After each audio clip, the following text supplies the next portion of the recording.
ตัวของฝ่ายชาชนบุรีกุลบุรีเป็นครอบครัวที่ทั้งมีเป็นดีแต่ว่ามีจนเทียบกับสมัยพระโพธิสัตว์เนาะ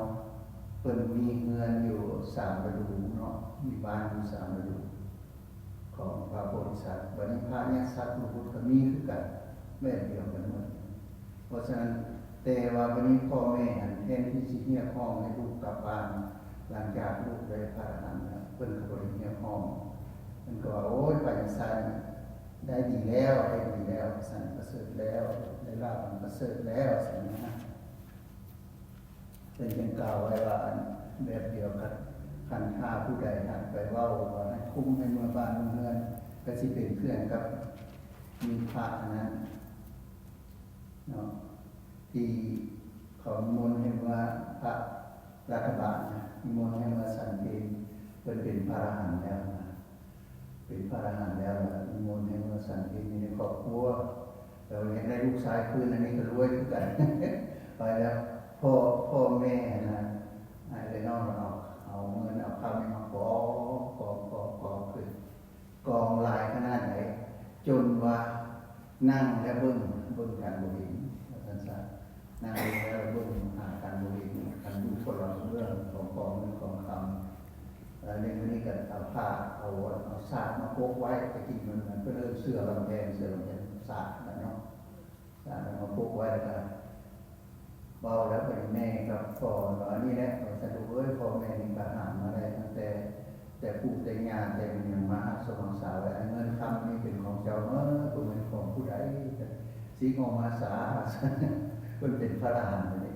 สีออกมาสามาแล้วแต่มาคิดมาทานก็ได้เงินคำนี่บ่ต้องเป็นของผู้อื่นแต่ก็ได้บุญคือกันสนะปารัตวันว่าโอ้คำว่ามันมีกันดีก็สั่งเก่าเขียนมาไปเราลดมาเราลดมาไปคนใช้รถแล้วเราจะใช้พ่อแม่ถามที่ลงน้ำแล้วมันเป็นพันธะอะไรนี่แต่ที่ในพวกเรามีความทุกข์สิมีไว้มีความทุกข์เวลามันเสียมาหายมันคนนั้นคนนี้คนหลักเลยขโมยเอาอย่างต่างๆก็ถือว่ามีความทุกข์ให้บอกว่าไงสิ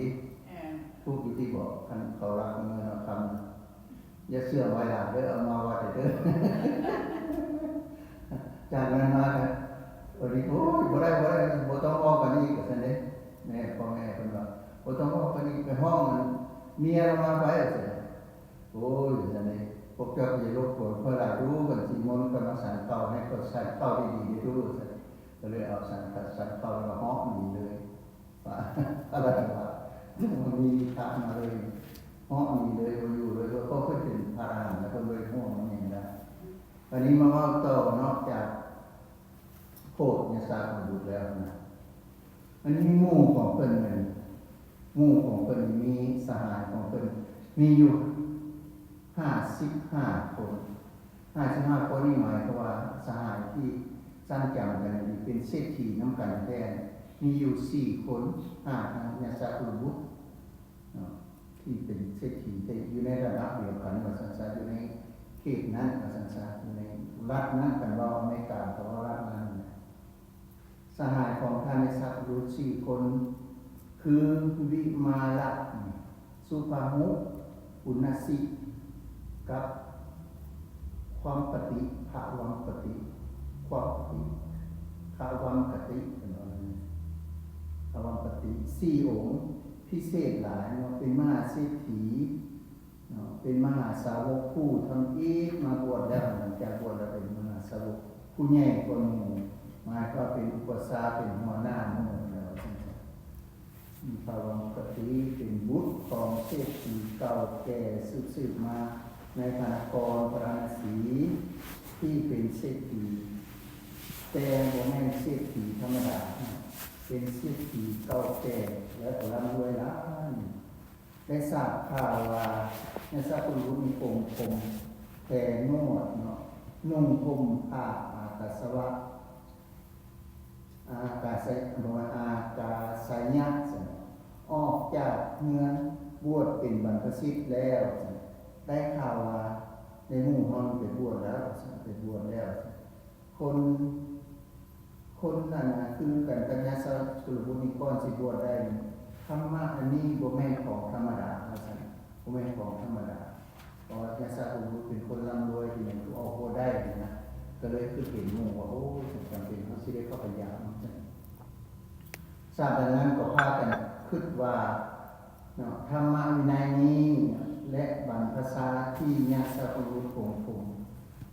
แถนวดคมภาพกาสยะออกจากเงินเป็นบรรพชิตนั้นคงบ่ต่ำ3แน่นอนเป็นธรรมวินัยสมิติพิเศษแน่นอนปกติญาติสาธุบุญนี้บวชหน้าเป็นบ่ได้ที่จะบวชแล้วก็พอวันนั้นก็พากันเข้าไปหาญาติสาธุบุญเนาะไปหาญาติสาธุบุญแล้วก็นั่งลงแล้วก็ญาติสาธุบุญก็ไปล้างจานทานข้าวแล้วก็เข้าไปเฝ้าพระพุทธเจ้าเข้าเฝ้าพระพุทธเจ้าญาติสาธุบุญพาพวกหมู่เข้าไปเฝ้าพระพุทธเจ้าแล้วก็อาราธนาพระพุทธเจ้าให้เทศนาให้4คนฟังเพิ่นเทศนี้อันนี้สิเว้ารวบรัดไปเพิ่นเทศแม่นเฮาหันถือว่าเฮายังถือเบาอยู่เนาะครับแท้จริงธรรมะที่เพิ่นเทศเบื้องต้นให้พระอรหันต์ทั้งหมดที่บรรลุธรรมตั้งแต่หลังจากโกณฑัญญามาต่อมาฮอด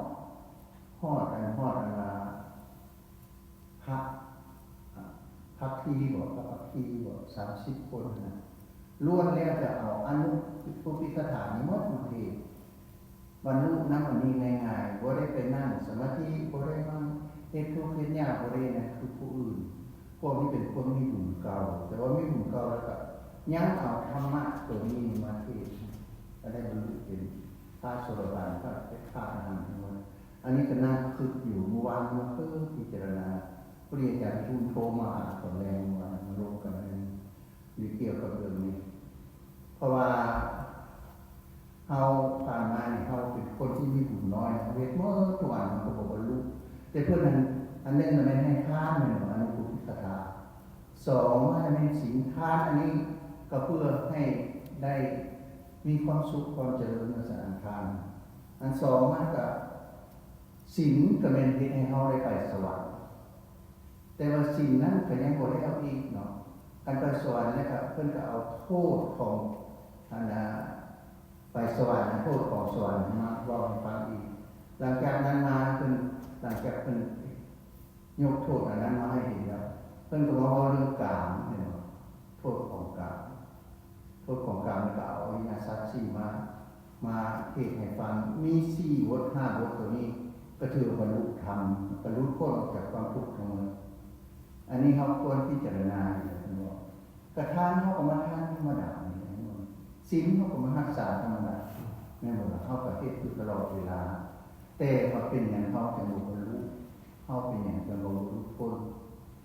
แม่นบ่พอจังได๋คือตรงนี้ง่ายๆเลยนะเพิ่นเฮ็ดน่ะว่ามันมาเว้าคือพิจารณาเฮาฟังหลายเฮ็ดหยังก็เฮ็ดหลายแต่มันเป็นหยังอยู่บนเก่าอยู่บ่ค่อยเอาใส่มันผิดอันใดอันนี้ก็ควรคิดอยู่ได้อนุพุทธิคถานี่เพิ่นก็เอามาเทศอยู่ตลอดนี่ว่าโลกมันสับสนขึ้นไปเด็กพวกบรรลุง่ายว่าต่ออีกตัวนี้ก่อนมั้ยเนาะครั้งนั้นพระญาสาอุได้พาสหายทั้ง4เข้าไปเฝ้าพระคุณพระเจ้าถวายบังคมแล้วก็นั่งอยู่ก็ยืนอยู่อะไรในสมัยที่มันส่วนมากยืนเนาะแต่ว่าอยู่ในส่วนหนึ่งสันสาส่วนข้างหนึ่งแล้วขอกราบทูลว่าพระพุทธเจ้าข้าสหายของข้าพระพุทธเจ้าชื่อว่ามิมาลาสุภาหุ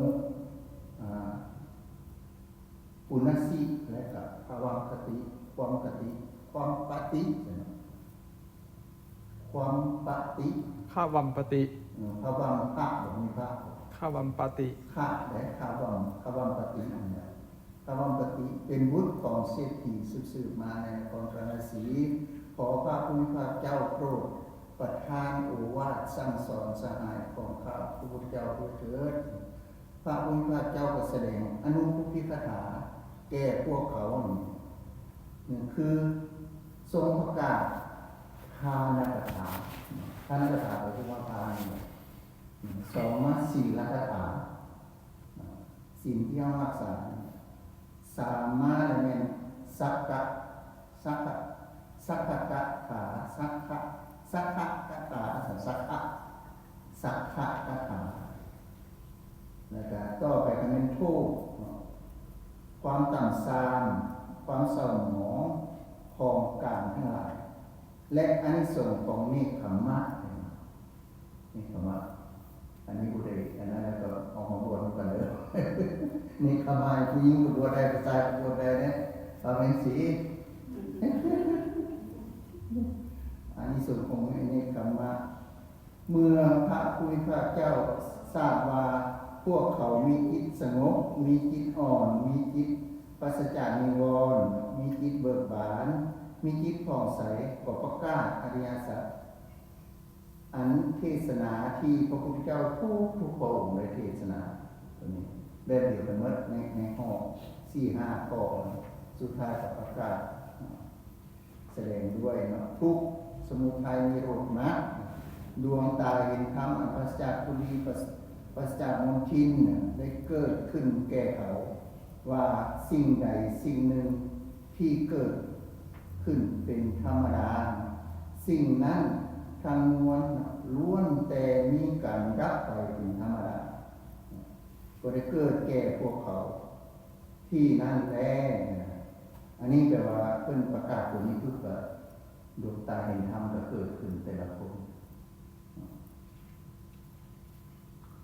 เพิ่นก็เลยว่าอย่างนี้แบบนี้พวกนี้ได้บรรลุอริยสัจแล้วหู้ทำอันย่างลงแล้วความสงสัยนั่นแล้วปราศจากถ้อยคำที่แสดงความสงสัยถึงเป็นผู้แก้วกล้าได้เกิดขึ้นแล้วแก่เขาสิ่งใดสิ่งหนึ่งเกิดขึ้นเป็นธรรมดาสิ่งนั้นทั้งมวลล้วนแต่มีการดับไปเป็นธรรมดาได้เกิดขึ้นแก่พวกเขาณที่นั้นแลดุจผ้าสะอาดปราศจากมลทินควรได้รับน้ำย้อมเป็นอย่างดีเช่นนั้นพวกเขาได้เห็นธรรมะคืออริยสัจได้บรรลุอริยสัจแล้วหู้อริยสัจแจ่มแจ้งแล้วหู้ธรรมะอันยังลงมั่นความสงสัยในคำนั้นปราศจากถ้อยคำที่แสดงความสงสัยเพิ่งเป็นผู้แก้วกล้าบ่ต้องเชื่อผู้อื่นในคำสอนของพระศาสดาได้กราบทูลคำนี้ต่อพระพุทธเจ้าว่าพระพุทธเจ้าข้าขอพวกข้าพระองค์เพิ่งได้บวชในบรรพชาในอุปสมบทในสำนักของพระพุทธเจ้าโดยเถิดพระพุทธเจ้าก็เลยบอกว่าพวกเธอจงพระพุทธเจ้ามีพระอนาภาพเจ้าจึงได้กล่าวว่าคำนี้ว่าพวกเธอจงเป็นภิกขุมาเถิดว่ามีง่ายง่ายที่บวชไม่ได้พวกเธอจงเป็นภิกขุมาเถิดแล้วพระองค์ก็ตรัสต่อไปว่าธรรมะอันเฮาได้กล่าวดีแล้วพวกเธอจงปฏิบัติพรหมจรรย์เถิดจงปฏิบัติพรหมจรรย์เพื่อทำที่สุดแห่งวัฏทุกข์โดยซ่อด้วยเถิดไปเถิดโมเมนต์ด้วยเถิดพระเจ้าเราอันนี้เรามาสังเกตว่าอยู่ในนี้มีอยู่2 พวกคันแม่นว่าผู้ใดเป็นพระอรหันต์แล้วเพิ่นสิบอกว่าประพฤติพรหมจรรย์เถิดอันนี้เพิ่นว่าให้ประพฤติพรหมจรรย์เพื่อทำที่สุดแห่งวัฏทุกข์ผู้ใดที่ได้โสดาบันวิสกาคามีอนาคามีเป็นสิว่าให้ประพฤติต่อไปเพื่อทำที่สุดในซึ่งทุกข์ของสังสารคันแม่ผู้ใดได้พระอรหันต์แล้วคือพระญาณผู้มีเพิ่นสิบอกให้ประพฤติพรหมจรรย์เถิดหมดเท่านั้นเพิ่นบอกเป็นเลยตรงนี้เพิ่นกล่าวไว้เพิ่นได้จดไว้แต่ถ้าเป็นพระสิกขาอยู่ก็ว่าเธ อจงประพฤติพรหมจรรย์เพื่อทำสุดแห่งวัฏทุกข์โดยชอบเถิดพระอาจารย์นั้นก็เป็นอุปสมบทของท่านผู้มีอายุทั้งหลายต่อมาพระองค์เจ้าก็ทรงประทานโอวาทสั่งสอนภิกขุเหล่านั้นด้วยธรรมิกถาเพื่อผู้มีเพื่อเมื่อพระผู้มีพระเจ้าทรงประทานโอวาทสั่งสอนภิกษุเหล่านั้นด้วยธรรมิกถาจิตของท่านเหล่านั้นก็สิ้นแล้วจากอาสวะเพราะผู้ถือมั่น